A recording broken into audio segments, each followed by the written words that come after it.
Hello friends, ಹೇಗಿದ್ದೀರಾ? ಇವತ್ತು ನಾನು ಇಂಜೆಕ್ಷನ್ ಟ್ಯಾಜೋಬ್ಯಾಕ್ಟಮ್ ಮತ್ತು ಪಿಪ್ರಾಸಿಲಿನ್ ಬಗ್ಗೆ ಹೇಳ್ಕೊಡೋಣ ಅಂತ ಬಂದಿದ್ದೀನಿ. ಇದರ ಬ್ರ್ಯಾಂಡ್ ನೇಮ್ಸ್ ಬಂದ್ಬಿಟ್ಟು ಟ್ಯಾಜರ್, ಪಿಪ್ಟಾಸ್, ಟ್ಯಾಜೋಮ್ಯಾಕ್, ಪಿಪ್ಜೋ, ಪಿಪ್ಜಾ ಎಕ್ಸೆಟ್ರಾ ಎಕ್ಸೆಟ್ರಾ. ಇದು ಒಂದು broad spectrum antibiotic.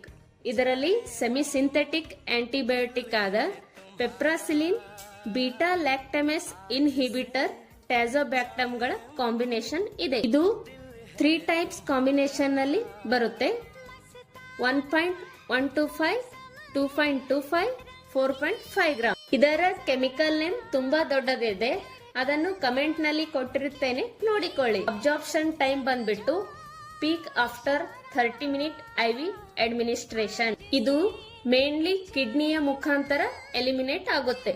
Mechanism of action ಬಂದ್ಬಿಟ್ಟು ಇದು septum, cell wall synthetic and beta lactamases ಗಳನ್ನು ಇನ್ಹಿಬಿಟ್ ಮಾಡುತ್ತೆ. ಇದನ್ನ severe pneumonia, VAP ventilator associate pneumonia, UTI urine tract infection, intra abdominal infection, skin and soft tissue infection, ಕೆಲವೊಂದು suspected bacterial infection ಗಳಲ್ಲಿ.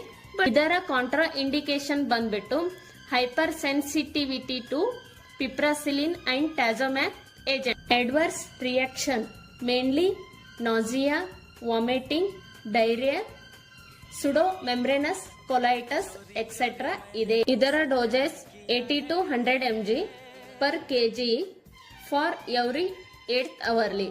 ಇದನ್ನ usually 5 to 14 days ಕೊಡುತ್ತಾರೆ. Method of preparation and administration ಬಂದ್ಬಿಟ್ಟು 50 to 150 ml diluents like NS, 5D, sterile water etcetera. ಆದರೆ ಇದನ್ನು RL ನಲ್ಲಿ ಕೊಡಬಾರದು.